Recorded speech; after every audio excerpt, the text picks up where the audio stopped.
Helicopter ప్రమాదంలో Iran అధ్యక్షుడు Ebrahim Raisi కన్నుమూశారు. అజర్బైజాన్ సరిహద్దులోని జోల్బా ప్రాంతంలో ఆయన ప్రయాణిస్తున్న హెలికాప్టర్ కూలిపోయింది. ఈ ప్రమాదంలో ఇబ్రహీం రైసీతో పాటు విదేశాంగ మంత్రి మృతి చెందారు. ప్రతికూల వాతావరణంతో హెలికాప్టర్ కూలినట్టు తెలుస్తోంది. ఇక జోల్బా ప్రాంతంలో హెలికాప్టర్ కూలిన ప్రాంతాన్ని ఇరాన్ రెస్క్యూ టీం గుర్తించినట్లు తెలుస్తోంది. ఈ అంశానికి సంబంధించి పూర్తి అప్డేట్స్ శ్రీచరణ్ అందిస్తారు. శ్రీచరణ్,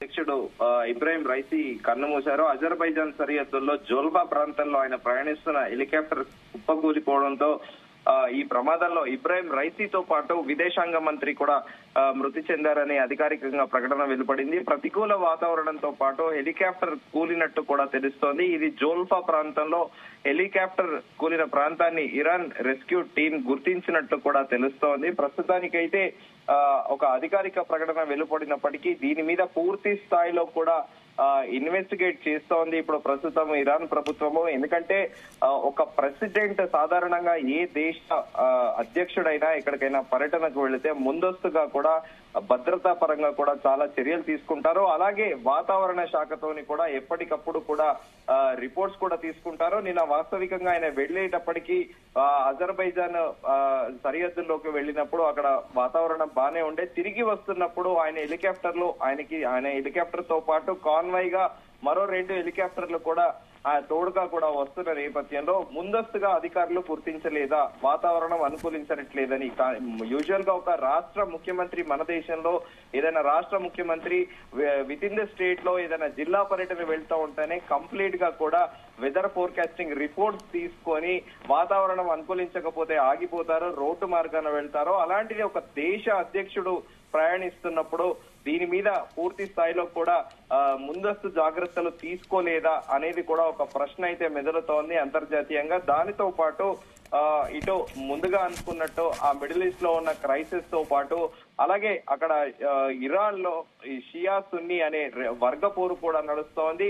2 సంవత్సరాల కిందట కూడా ముస్లిం మహిళలు ఇరాన్ లో రోడ్డు పైకి వచ్చి కూడా తాము బుర్కాలు ధరించరమని ప్రపంచమంతా ఒక దిక్కుపోతుంది. ఇంకా ఇక్కడ మతం పేరిట ఈ ఉన్మాదం ఏంటి అని కూడా మహిళలు బాహాటంగానే రోడ్లపైకి వచ్చి కూడా నిరసన వ్యక్తం చేశారు. దాదాపు 300 మంది మహిళల పైగా కూడా హత్యకు గురి కాపడ్డారు అక్కడ. ఎందుకంటే ఇక్కడ షియా సున్నీ చట్టాలు వేరే ఉంటాయి. అక్కడ బలూచ్ ప్రావిన్స్ లో కూడా సున్నీ చట్టాలు కూడా వాళ్ళు సున్నీ ఫాలో అవుతుంటారు. కానీ ఇబ్రహీం రైసీ మాత్రము కంప్లీట్ గా కూడా షియా చట్టాలను అమలు పరచాల్సింది అని కూడా ఆయన మొదటి నుంచి కూడా వాళ్ళని ప్రజలందరి పైన కూడా షియా చట్టాలనే మోపారనేది కూడా ఒక అపవాదం మూట కట్టుకున్నారు. సో ప్రస్తుతము ఈ యాక్సిడెంట్ ఇది వాతావరణం అనుకూలించక జరిగిందా, లేకపోతే ముందస్తుగా అధికారులు ఎందుకు అంచనా వేయలేకపోయారు వర్షం పడుతుంది అని? ఏ దేశంలో అయినా కూడా ముందస్తుగా ఒక ప్రెసిడెంట్ వెళ్ళినప్పుడు చాలా కఠినంగా కూడా భద్రతా చర్యలు ఉంటాయి, పటిష్ట భద్రతా చర్యలు ఉంటాయి. అక్కడ వెళ్లి వచ్చి తిరిగే మార్గం వరకు కూడా ఎప్పటికప్పుడు అప్డేట్ చేస్తూ ఉంటారు. ఇటు ప్రెసిడెంట్ ఆఫీస్ తో పాటు ఆ లోకల్ ఎక్కడికైతే వెళ్తారో అథారిటీస్ అందరూ కూడా కలిసి ఉమ్మడిగా కూడా పనిచేస్తారు. కానీ ఈయన తిరిగి మళ్ళీ బయలుదేరే ముందు కూడా ఈయనకి ఎందుకు అసలు ముందస్తుగా అధికారులు ఎందుకు గుర్తించలేదు అనేది కూడా ఒక ప్రశ్న లేవనెత్తుతోంది. మరోవైపు ప్రపంచం అంతా కూడా ఇప్పుడు ఇజ్రాయెల్ వైపు చూస్తుంది. ఎందుకంటే ఇజ్రాయెల్ కి ఇరాన్ కి గడిచిన కొద్దేళ్లుగా కూడా వార్ నడుస్తా ఉంది. ఎందుకంటే జూన్ 5వ తారీఖు 2020లో కూడా అక్కడ ఆకస్మికంగా జూన్ 4వ తేదీ ఉదయం ఇజ్రాయెల్ జెట్ ఫైటర్స్ వెళ్లి అక్కడ న్యూక్లియర్ వార్ ఏదైతే డెవలప్ చేస్తుందో ఆ ప్లాంట్ ని బ్లో చేయడము, పేల్చడము అప్పట్లో కూడా అంతర్జాతీయంగా కలకలం రేపింది. ఎందుకంటే ఇరాన్ మొదటి నుంచి కూడా తమ దేశ భద్రత గురించి న్యూక్లియర్ వారెంట్స్ ని ఎక్కడ డెవలప్ చేయాలి, అణుబాంబులు ఎక్కువ ప్రొడ్యూస్ చేయాలనే ఉద్దేశంతో కూడా ఎప్పటికప్పుడు కూడా ఇజ్రాయెల్ ఒక నిఘా పెట్టి ఇరాన్ పైన ఒక నిఘా పెట్టి కూడా ప్రతిసారి కూడా వాళ్ళు ఎప్పుడు అణుబాంబులు తయారు చేయాలనుకున్నా కూడా అక్కడ వెళ్లి దాన్ని డిస్ట్రాయ్ చేస్తూ వస్తున్నాయి ఇజ్రాయెల్ మొసాద్ ఏజెంట్లు. అలాగే దానితో పాటు రీసెంట్ గా కూడా మనం ముందుగా కూడా ప్రస్తావించుకున్నాము. 2021లో కరోనా టైంలో కూడా ప్రపంచమంతా కరోనాతోని విలవిల్లాడుతున్న సమయంలో కూడా న్యూక్లియర్ వారెంట్ డెవలప్ చేస్తున్న ఒక ఇరానియన్ సైంటిస్ట్ ఎక్కడైతే ఆ ప్లాంట్ ఉందో అక్కడ ఒక అన్మాన్డ్ వెహికల్ అరేంజ్ చేసి అసలు ఎక్కడా కూడా ఎవరికి కూడా ఇంత క్లూ కూడా ఇవ్వకుండా చాలా ప్లాన్డ్ గా మొసాద్ ఆ సైంటిస్ట్ ని హతమార్చడం సర్వత్రా ప్రపంచ వ్యాప్తంగా కూడా చర్చనీయాంశంగా మారింది. అప్పట్లో ఎక్కడ వెహికల్ లో ఒక డ్రైవర్ లేకపోవడము, అలాగే ఆర్టిఫిషియల్ ఇంటెలిజెన్స్ తోని ఆ సైంటిస్ట్ ఫోటో పెట్టుకొని కంప్లీట్ గా ఆయన కదలికలను నిఘా పెట్టి ఆయన వచ్చే టైంకి కంప్లీట్ గా అన్మైన్డ్ వెహికల్ లో ఆల్రెడీ అమర్చిన రివాల్వర్ తోని మ్యాగజైన్ ఏకకాలంలో దాదాపు 5-6 బుల్లెట్లు కాల్చడంతో అకస్మాత్తుగా కుప్పకూలిపోవడము, ఇటు ఇరానియన్ ఫోర్సెస్ తో పాటు ఇరానియన్ ఏజెన్సీస్ కూడా అంతు చిక్కని ఒక రహస్యంగా మిగిలిపోయింది. ఈ హత్య కారణం వెనకాల ఎవరున్నారు అనేది. సో వరల్డ్ లో టాప్ ఏజెన్సీ ఎవరైతే గూఢచర్యం ఎవరైతే ఉందంటే మొసాద్ అనే చెబుతూ ఉంటారో, ఇప్పుడు దీని వెనకాల ప్రపంచ వ్యాప్తంగా కూడా చర్చ నడుస్తోంది. మొసాద్ దీని వెనకాల హెలికాప్టర్ ప్రమాదంలో ఇప్పుడు ఇరాన్ అధ్యక్షుడు ఇరాన్ రైసీ చనిపోయినట్టు ఇరాన్ ప్రభుత్వం ధృవీకరించిందా? ఇది పూర్తిగా భద్రతా వైఫల్యం అనుకోవచ్చా? అదే ఇప్పుడు ప్రస్తుతానికి అదే చర్చ నడుస్తోంది. మనం ముందుగా అనుకున్నట్టు ఒక దేశ అధ్యక్షుడు ఎక్కడైనా పర్యటన వెళితే ఇటు వెదర్ రిపోర్ట్స్ తో పాటు అక్కడ స్థానికంగా కూడా చాలా పటిష్టమైన భద్రత ఏర్పాటు చేస్తారు. కానీ ఆయన ఎప్పుడైతే అజర్బైజాన్ ప్రావిన్స్ లో అక్కడ సరిహద్దుకు వెళ్లారో అక్కడ ఆయన తిరిగి వస్తున్నప్పుడు మరి వెదర్ అప్డేట్స్ అనేటివి అధికారులకు ఇవ్వలేదా అనేది కూడా ఒక ప్రశ్న అయితే ప్రస్తుతం ఉత్పన్నం అవుతోంది. ముందుగా అనుకున్నట్టు మామూలు ఒక సాధారణ పాలిటీషియన్ వెళ్తేనే, అలాగే మన దేశంలో చూసుకుంటే ఒక రాష్ట్ర ముఖ్యమంత్రి వెళ్తేనే కూడా చాలా ఏర్పాట్లు చేస్తూ ఉంటారు అధికారులు.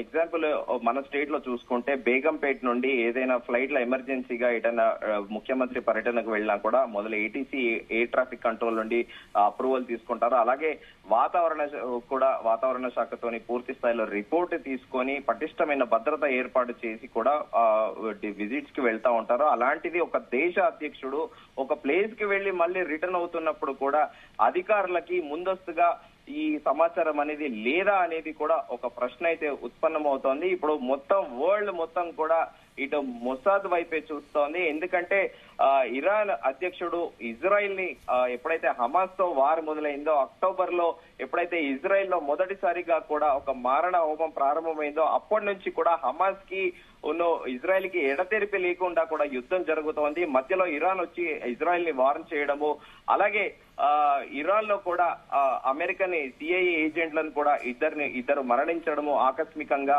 ఇటు సిఐఏ తో పాటు మొసాద్ కూడా ఇన్వెస్టిగేట్ చేస్తోంది. ఈ నేపథ్యంలో అట్లా మిడిల్ ఈస్ట్ లో ఇటు ఇజ్రాయెల్ కి అగేనెస్ట్ గా కూడా లెబనాన్ రావడము, ఇరాన్ రావడం. ఇరాన్ అయితే డైరెక్ట్ గా కూడా హెచ్చరించింది ఇజ్రాయెల్ కి, హమాస్ పైన జోలికి వెళ్తే మేము ఖచ్చితంగా ఈ యుద్ధంలో మేము కూడా పాల్గొంటాం అనేది కూడా చెప్పడము. అలాగే ఇరాన్ నుంచి కూడా ఆయుధాలు కూడా ఇటు సప్లై అవ్వడము హమాస్ కి, ఇజ్రాయెల్ కి. ఇదంతా కూడా ఒక అంతు చిక్కని వ్యవహారంగా మారింది. మొదటి నుంచి కూడా ఇరాన్ పైన ఒక కన్నేసి ఉంది మొసాద్ ఏజెంట్లని కూడా చెప్పుకోవచ్చు. కానీ ఇప్పుడు జరిగిన ఇబ్రాహిం రైసీ సాధారణంగా ఆయన ప్రమాదంలో చనిపోయాడా, వీళ్ళు ఎలాంటి ప్రికాషన్స్ తీసుకోలేదా, వెదర్ అప్డేట్స్ అనేది వీళ్ళకి తెలియదా అధికారులకి? ఒక అధ్యక్షుడికి కాన్వాయ్ గా ఒక్క హెలికాప్టర్ కాకుండా 2 హెలికాప్టర్లు ఉన్న నేపథ్యంలో వీళ్ళు ఎలాంటి భద్రతా ప్రమాణాలతో పాటు ముందస్తుగా జరగబోయేది ఊహించలేదా అనేది కూడా ఒక చర్చనీయాంశంగా మారింది. కానీ వరల్డ్ లో మాత్రం నెంబర్ 1 ఒక ఇన్వెస్టిగేటివ్ ఏజెన్సీగా కూడా ఒక సీక్రెట్ ఏజెన్సీ ఏదైతే మొసాద్ కి పేరు పడింది, ఇప్పుడు ప్రపంచం అంతా కూడా మొసాద్ వైపే చూస్తుంది. దీంట్లో ఏమైనా కుట్రకోణం ఉందా, లేకపోతే ఇది సహజంగానే న్యాచురల్ గానే ఇది ఒక ప్రకృతి వైపరీత్యంలో భాగంగానే ఆ ప్రమాదానికి గురి అయి చనిపోయారా అనేది కూడా ఒక చర్చనీయాంశంగా మారింది. స్పందన, అంటే మనం విజువల్స్ చూస్తున్నాము, హెలికాప్టర్ ప్రమాదానికి సంబంధించి విజువల్స్ చూస్తున్నాము. ఇంకా చర్యలు కొనసాగుతున్నాయా? ఎప్పుడు ఇంకా క్లారిటీ వచ్చే అవకాశం ఉంది మృతదేహానికి సంబంధించి? ప్రస్తుతానికైతే హెలికాప్టర్ కి కుప్పకూలిపోయిన శకలాలతో పాటు మిగతా కూడా అక్కడ 40 బృందాలు ఏవైతే ఉన్నాయో అవన్నీ కూడా గాలిస్తున్నారు. యూజువల్ గా ప్రతి చాపర్ లో కూడా ఒక కాక్పిట్ వాయిస్ రికార్డర్ అనేది ఉంటుంది. ఎంటైర్ హెలికాప్టర్ అంటే హెలికాప్టర్ మొత్తం కూడా ఏదైనా ప్రమాదంలో కూడా ఆ కాక్పిట్ వాయిస్ రికార్డర్ అనేది కూడా చాలా పటిష్టంగా ఉంటుంది. అది ప్రత్యేకంగా హెలికాప్టర్లలో అమరుస్తా ఉంటారు. ఎందుకంటే ఏదైనా ప్రమాదం జరిగినాక కూడా ఏదైనా దాని మీద క్లూ తెలుసుకునేటందుకు కంప్లీట్ గా కాన్వర్సేషన్స్ అంటే సంభాషణలు ఇటు పైలట్స్ తో పాటు అటు ప్రెసిడెంట్ కూడా ఉన్నారు, ప్రెసిడెంట్ తో పాటు ఆయన విదేశాంగ మంత్రి కూడా ఉన్నారు. ఆ చివరి నిమిషంలో జరిగిన కాన్వర్సేషన్స్ ఏవైతే సంభాషణలు ఉంటాయో ఆ కాక్పిట్ వాయిస్ రికార్డర్ అనేది రికార్డ్ చేస్తోంది. సో ఆ కాక్పిట్ వాయిస్ రికార్డర్ గిట ఇక్కడ బలగాలకు దొరికితే దానిపైన మనకి పూర్తి స్థాయిలో క్లారిటీ వస్తుంది. ఇది ప్రమాదంగా జరిగిందా, ప్రమాదవశాత్తు జరిగిందా ఈ ఇన్సిడెంట్ అనేది, లేకపోతే దీని వెనకాల ఏమైనా కుట్రకోణం ఉందా అనేది కూడా తెలియాలి. ప్రస్తుతం ఇరాన్ లో అయితే ఇబ్రాహీం రైసీకి చాలా వ్యతిరేకత ఉందని చెప్పాలి. షియా చట్టాలు చాలా కఠినంగా అమలు పరుస్తారని, మహిళల పట్ల కనీస గౌరవ మర్యాదలు లేవని కూడా అంతర్జాతీయంగా కూడా ఇబ్రాహీం రైసీ ఒక అపవాదం మూట కట్టుకున్నారు. ఇటు షియా సున్నీ చట్టాల మధ్య కూడా అక్కడ ప్రజలు నలిగిపోవడము, ఇది విత్ ఇన్ ద కంట్రీలోనే ఈ కాన్స్పిరసీ థియరీ జరిగిందా లేకపోతే అంతర్జాతీయంగా జరిగిందా అనేది ఆ కాక్పిట్ వాయిస్ రికార్డర్ లో జరిగిన సంభాషణల్లో ఒక క్లారిటీ వచ్చే అవకాశం ఉంది. అంటే శ్రీచరణ్, ఇప్పటికే ప్రమాదంలో పూర్తిగా హెలికాప్టర్ క్రాష్ అయినట్టు తెలుస్తోంది. మరి ఘటనా స్థలానికి ఇప్పటికే చేరుకుని రెస్క్యూ ఆపరేషన్ కొనసాగిస్తుంది కాబట్టి మరి ప్రాణాలతో ఎవరూ లేరని కూడా ఇరాన్ మీడియా ఇప్పటికే ప్రకటన చేసింది. మరి ఎవరెవరు ఉన్నారు హెలికాప్టర్ లో, ఎంతమంది చనిపోయినట్టు ఏమన్నా క్లారిటీ వచ్చిందా? ఇబ్రాహీం రైసీతో పాటు విదేశాంగ మంత్రి, అలాగే దానితో పాటు డిప్లొమాట్స్ కూడా ఉంటారు. సాధారణంగా ప్రెసిడెంట్ వెళ్ళినప్పుడు ప్రెసిడెంట్ సెక్రటరీ ఉంటారు. ప్రెసిడెంట్ సెక్రటరీతో పాటు ఒక ఇద్దరు ముగ్గురు ప్రెసిడెంట్ క్రూ కూడా ఉంటారు. దాంతో పాటు విదేశాంగ మంత్రి వెళ్లారంటే ఖచ్చితంగా విదేశాంగ మంత్రితో పాటు సెక్రటరీ కూడా ఉంటారు. ఓవరాల్ గా ప్రాథమికంగా అంచనా వేస్తుంది చాపర్ లో ఒక 4 ఉండొచ్చని కూడా అంటున్నారు. కానీ పూర్తి స్థాయిలో అది ఇప్పుడు రెస్క్యూ టీం అయితే అక్కడ సర్చ్ అయితే చేస్తోంది. పూర్తి స్థాయిలో దానిపైన అధ్యయనం జరిగాకే కూడా మనం దాని ఒక క్లారిటీ వచ్చాకే అసలు ఏం జరిగిందనేది మనం చెప్పుకోవచ్చు. స్పందన. Right, thank you Sricharan.